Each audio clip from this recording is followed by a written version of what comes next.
SSKM হাসপাতাল report দিয়ে জানিয়েছিল অসমাপ্ত হাত নিয়ে ডাক্তারি পড়া সম্ভব নয়, কিন্তু মুম্বাই এইমস জানায় সম্ভব। তারপরই তাকে 3.5 আঙুলে ডাক্তারি পড়তে ছাড়পত্র দিল হাইকোর্ট। মালদার প্রশান্ত মণ্ডলকে অসমাপ্ত হাতেই ডাক্তারি পড়ার ছাড়পত্র দেওয়া হলো। পোলিও রোগে 2 হাতের ক্ষমতা অসম্পূর্ণ হয়ে গিয়েছিল তার। 3.5 আঙুলে দিয়েছিলেন উচ্চ মাধ্যমিক নিটের মতো পরীক্ষা। ওই আঙুলে ছুরি কাঁচি ধরা সম্ভব নয়। এসএসকেএম হাসপাতাল শারীরিক সক্ষমতার মূল্যায়ন করে জানায় ডাক্তারি পড়ার জন্য উপযুক্ত নয় মালদার বৈষ্ণবনগরের প্রশান্ত মণ্ডল। ফলে ছোট থেকে দেখার স্বপ্ন হারিয়ে যেতে বসেছিল। মনের জোরে পরীক্ষা দিয়ে নিটে অল ইন্ডিয়ার র্যাঙ্ক হয় 1,61,404 আর পিডব্লিউবিডি র্যাঙ্ক আসে 3,627। তবে মেডিকেলে পড়ার জন্য ভেরিফিকেশনের দরজা খুলছিল না। বাধ্য হয়ে এসএসকেএম হাসপাতালের সিদ্ধান্ত চ্যালেঞ্জ করে হাইকোর্টে মামলা করে সে।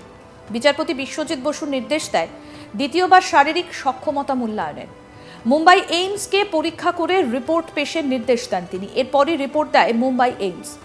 রিপোর্টে জানায় প্রশান্তের অসম্পূর্ণ হাত এবং 3.5 আঙুলে ডাক্তারি পড়ায় কোনো বাধা হবে না। প্রশান্তর আইনজীবী সরওয়ার জাহান জানান বিচারপতি বিশ্বজিৎ বসু বিশেষ সংরক্ষণের সুযোগ দিয়ে প্রশান্তকে ডাক্তারি পড়ার ভেরিফিকেশনে বসার নির্দেশ দিয়েছেন। আর তাতেই দীর্ঘদিনের স্বপ্ন সফল হতে চলেছে প্রশান্ত। বিচারপতি বসুর মন্তব্য, এর আগেও একজনের ক্ষেত্রে এসএসকেএম ছাড়পত্র দেয়নি। সেবার দিল্লির হাসপাতাল ছাড়পত্র দেয়, আর এবার মুম্বাই এইমস ছাড়পত্র দিল প্রশান্তকে। এসএসকেএম হাসপাতালের সঙ্গে এমন দ্বিমত হচ্ছে কেন? এসএসকেএম কি সবার থেকে ওপরে? সম্প্রতি পুরুলিয়ার চন্দন মাঝির আবেদন ফেরায় এসএসকেএম। ছোটবেলায় দুর্ঘটনায় শরীরের নিচের অংশ অসাড় হয়ে যায় তার। সারা জীবনের সঙ্গী এখন তার হুইল চেয়ার। তাকেও ডাক্তারি পড়ার উপযোগী বলে দিল্লির হাসপাতাল রিপোর্ট দিয়েছে। কলকাতা হাইকোর্ট তার মামলাতেও তাকে ডাক্তারি পড়ায় ছাড়পত্র দিতে নির্দেশ দিয়েছে।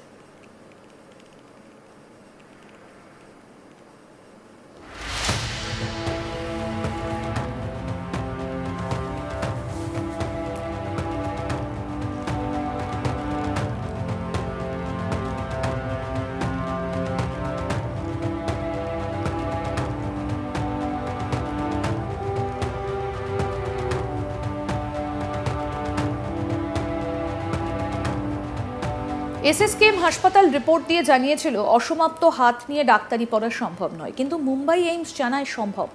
তারপরই তাকে 3.5 আঙুলে ডাক্তারি পড়তে ছাড়পত্র দিল হাইকোর্ট। মালদার প্রশান্ত মণ্ডলকে অসমাপ্ত হাতেই ডাক্তারি পড়ার ছাড়পত্র দেওয়া হলো। পোলিও রোগে 2 হাতের ক্ষমতা অসম্পূর্ণ হয়ে গিয়েছিল। 3.5 আঙুলে দিয়েছেন উচ্চ মাধ্যমিকের নিটের মতো পরীক্ষা। ওই আঙুলে ছুরি কাঁচি ধরা সম্ভব নয়। এসএসকেএম হাসপাতাল শারীরিক সক্ষমতার মূল্যায়ন করে জানায় ডাক্তারি পড়ার জন্য উপযুক্ত নয় মালদা বৈষ্ণবনগরের প্রশান্ত মণ্ডল। তারপরই মুম্বাই এইমস জানায় সে ডাক্তারি পড়তে সক্ষম। এই বিষয়ে আমাদের প্রতিনিধি মানস নস্কর কি প্রতিবেদন তুলে ধরেছেন শোনাবো এবার। অসমাপ্ত হাত নিয়েই এবার ডাক্তারি পড়ার স্বপ্ন সফল হতে চলেছে মালদাহ বৈষ্ণবনগরের প্রশান্ত মণ্ডলের। কলকাতা হাইকোর্টে মুম্বাই এইমস রিপোর্ট দিয়ে জানিয়েছে তার ডাক্তারি পড়তে কোনো অসুবিধে নেই। তারপরেই বিচারপতি বিশ্বজিৎ বসু অবিলম্বে তার ভর্তি নেওয়ার নির্দেশ দিয়েছেন। ফলে বলা যায় যে তার যে স্বপ্ন ছিল সেই স্বপ্নে আর বাধা রইল না। মালদাহের বৈষ্ণবনগরের প্রশান্ত মণ্ডল সে পোলিও রোগে আক্রান্ত হওয়ার ফলে তার 2টি হাতেরই বলা যায় যে অসম্পূর্ণ। 2টি হাতেই 3টি করে আঙুল এবং বাকি যে অন্যদের স্বাভাবিক মানুষের যে 5টি আঙুল থাকে সে জায়গা তার 2 হাতেই 3টি এবং একটি আঙুলের বলা যায় যে অসমাপ্ত অর্ধেক রয়েছে। সেই জন্য কার্যত 3.5 আঙুল করে এক একটি হাতে তার। সেই অবস্থাতেই সে স্বপ্ন দেখেছিল ডাক্তারি পড়ার এবং নিট পরীক্ষা দেয়। উচ্চ মাধ্যমিক পাশ করার পাশাপাশি সে নিট পরীক্ষাও দিয়েছিল। নিট পরীক্ষায় তার অল ইন্ডিয়াতে র্যাঙ্ক হয় 1,61,404 এবং যে বিশেষ প্রতিবন্ধী কোটা রয়েছে সেখানে তার র্যাঙ্ক হয় 3,600 একটু বেশি। তারপর কিন্তু এসএসকেএম হাসপাতালের পক্ষ থেকে জানানো হয় যে তার হাতের আঙুল যেহেতু অসমাপ্ত, ফলে ডাক্তারি পড়ার ক্ষেত্রে অসুবিধা হবে, তিনি ডাক্তারি পড়তে পারবেন না। বাধ্য হয়ে কলকাতা হাইকোর্টের দ্বারস্থ হয়েছিল প্রশান্তের পরিবার। বিচারপতি বিশ্বজিৎ বসু প্রথমে এসএসকেএম হাসপাতালের রিপোর্ট দেখার পর সেই রিপোর্ট তিনি ফের প্রশান্ত মণ্ডলের শারীরিক সক্ষমতার জন্য পাঠান মুম্বাই এইমসকে। মুম্বাই এইমস পুরো বিষয়টি খতিয়ে দেখার পর রিপোর্ট দিয়ে জানিয়েছে যে প্রশান্ত মণ্ডলের ডাক্তারি পড়ায় কোনো অসুবিধে হবে না, তার হাতের আঙুল। স্বাভাবিকভাবেই প্রশান্ত মণ্ডলের যে স্বপ্ন ছিল ডাক্তারি পড়ার, সেই স্বপ্ন সফল হতে চলেছে। এর আগে বিচারপতি বিশ্বজিৎ বসুর পর্যবেক্ষণ যে এসএসকেএম এর আগেও একটি মামলার ক্ষেত্রে একই রকম রিপোর্ট দিয়েছিল এবং সেক্ষেত্রে দিল্লি এইমস পরবর্তীতে রিপোর্ট দিয়ে জানায় যে তার পক্ষে ডাক্তারি পড়ায় কোনো অসুবিধে নেই। এসএসকেএম এই নিয়ে দ্বিতীয়বার একই রকম রিপোর্ট দিল এবং সেটা এই ক্ষেত্রে মুম্বাই এইমসে গিয়ে মুম্বাই এইমসের পক্ষ থেকে জানানো হলো যে ডাক্তারি পড়ার ক্ষেত্রে এই প্রার্থীরও কোনো অসুবিধে নেই বা এই ছাত্রর কোনো অসুবিধে নেই। বিচারপতি বিশ্বজিৎ বসুর পর্যবেক্ষণ, কেন এসএসকেএম এর সঙ্গে বারবার এই দ্বিমত হচ্ছে অন্য হাসপাতালের, এসএসকেএম কি আলাদা কিছু বা এসএসকেএম কি নিজেদেরকে অন্যরকম মনে করে, এরকম বিচারপতি খানিকটা বলা যায় যে এসএসকেএম হাসপাতালের প্রতি খানিকটা ক্ষোভই ব্যক্ত করেছেন এই মামলায়। তারপরে এই রিপোর্ট দেখার পর বিচারপতি অনুমতি দিয়েছেন যাতে ওই প্রার্থী প্রশান্ত মণ্ডলকে যাতে তার ডাক্তারি পড়ার যে আবেদন সে করেছিল সেই অনুযায়ী তাকে যাতে ভর্তি নেওয়া হয়।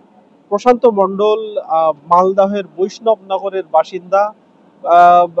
পোলিও রোগে আক্রান্ত হওয়ার ফলে তার দুটি হাতেরই বলা যায় যে দুটি হাতই অসম্পূর্ণ, দুটি হাতে 3টি করে আঙুল রয়েছে এবং